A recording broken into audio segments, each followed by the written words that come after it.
મૈત્રી અને વિદુરજીનો આમાં સંવાદ છે. મૈત્રીજી એટલે સ્વામિનારાયણ સંપ્રદાય, જેને શતાન સ્વામી કહે છે. મૈત્રીજી એટલે સત્સંગી જીવન નામનો ગ્રંથ જેણે રચ્યો છે, આવા શતાન સ્વામી. મૈત્રીજી એટલે હનુમાનજી મહારાજના જે મામા થાય છે, જેને રામાયણ જનક મહારાજાના ગુરુ તરીકે રામાયણમાં સંબોધે છે.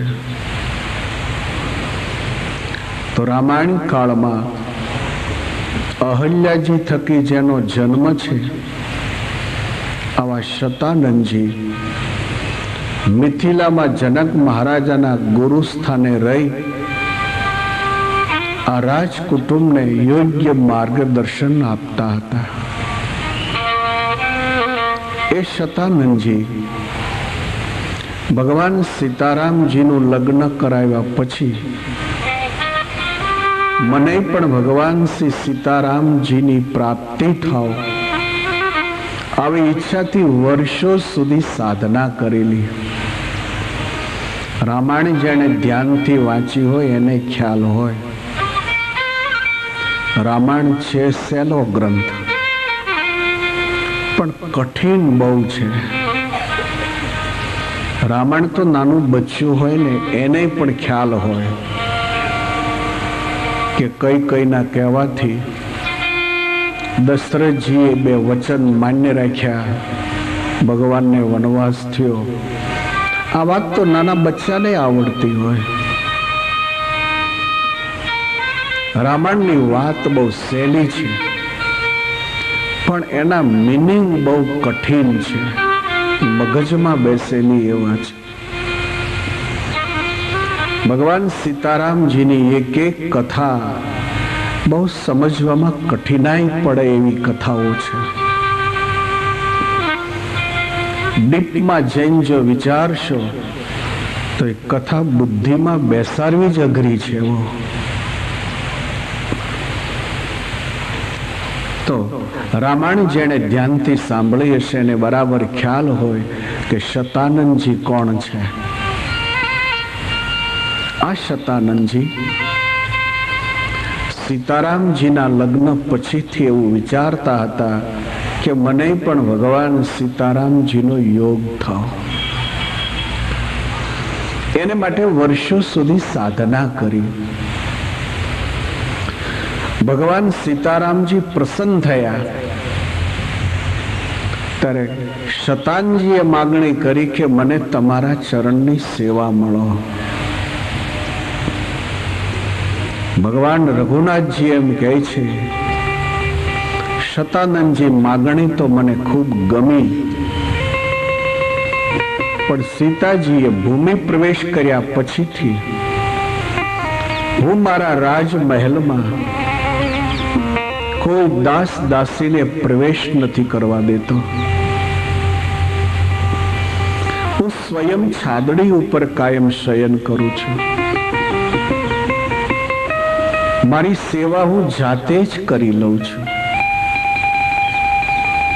સીતાજી જમીનમાં સમાણા પછીથી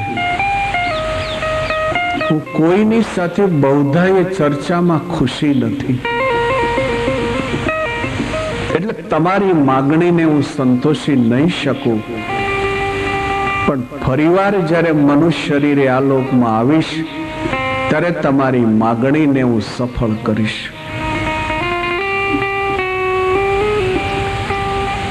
શતાનંદજીએ પોતાની માગણીને સંતોષવા માટે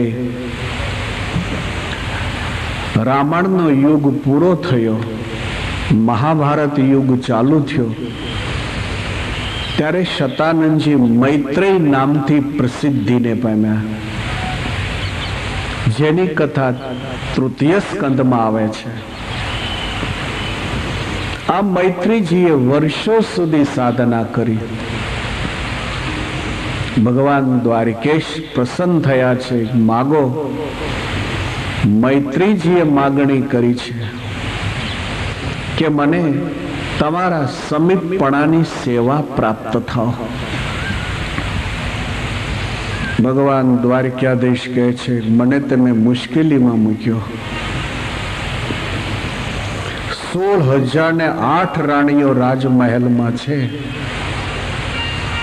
એને હજી સેવાનો મોકો આપી શકતો નથી, ત્યાં તમે પાછી માગણી કરી. હવે તમને મારા ચરણની સેવા જો આપું તો 16,008 રાણીઓ અરે મને માથાકૂટ ઊભી થાય. इसलिए ત્યારે તમારી સેવાનો હું સ્વીકાર નહીં કરી શકું. ફરીવાર જ્યારે મનુષ્ય શરીરે હું પધારીશ ત્યારે તમારી સેવાનો સ્વીકાર કરીશ. દ્વારકેશ પણ અદ્રશ્ય થયા. આ રીતે મહાભારતનો યુગ પૂરો થયો. ત્યાર પછી આવ્યો કલીનો સમય, એટલે સત્સંગી જીવનનો યુગ. સત્સંગી જીવન યુગની 18મી સદીમાં ધર્મ અને ભક્તિને માધ્યમ બનાવીને ભગવાન ઘનશ્યામ જ્યારે પધાર્યા છે, ત્યારે મહાભારત યુગના જે મૈત્રેયજી છે એ અયોધ્યામાં અજય અને સુમતિ થકી જન્મને ધારણ કરી અને શતાનંદ એવા નામથી સંબોધાય છે. આ શતાનંદજીને એમ લાગ્યું કે રામાયણ યુગથી સાધના કરું છું, અબજો વર્ષો ગયા, હજી મારો સંકલ્પ પૂરો ન થયો. મને દ્વારકેશે વચન આપ્યું હતું કે હવે હું તમને ચોક્કસ મારા ચરણની સેવા આપીશ. તો શતાનંદજી વિચાર્યું કે અયોધ્યાને છોડી ભગવાન મેળવવા માટે હિમાલયમાં જઈને સાધના કરું. પણ મા બાપ રજા કેમ આપે? શતાનંદે યુવાન અવસ્થામાં માગણી કરી કે મેં સંપૂર્ણ અભ્યાસ પૂરો કરી લીધો છે, વિશેષ અભ્યાસ માટે હું બનારસ જાઉં. મા બાપ ખુશ બન્યા, શતાનંદજીને રજા આપી. શતાનંદજી બનારસ નહીં જાતા હિમાલયમાં આવ્યા. ઉર્વશી સંગમ નામનું જ્યાં તીર્થ છે ત્યાં ભગવાન શ્રી નારાયણની આરાધના ચાલુ કરી. બરોબર કાર્તિક સુદ એકાદશીની રાત્રિએ શતાનંદજીને ભગવાન શ્રી નરનારાયણનું દર્શન થયું. શતાનંદજી હાથ જોડ્યા. શ્રી વાસુદેવ ઇહ સર્વ મોક્ષો,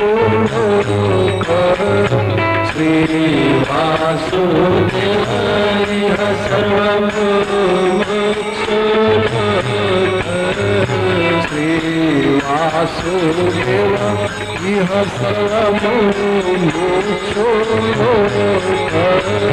શ્રી વાસુદેવ ઇહ સર્વ મોક્ષો, હે માયને દર્શિ કરુણા નિધિ, હે માયને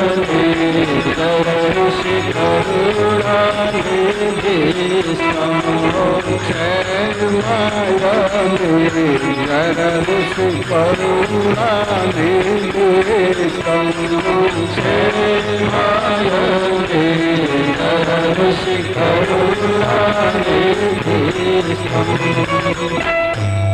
શ્રી વાસુદેવ ઇહ સર્વ મુમુક્ષુ લોક. શતાનંદજી માગણી કરે છે કે હે વાસુદેવ પ્રભુ, રામાયણ કાળની મારી ઈચ્છાને હવે સફળ બનાવો.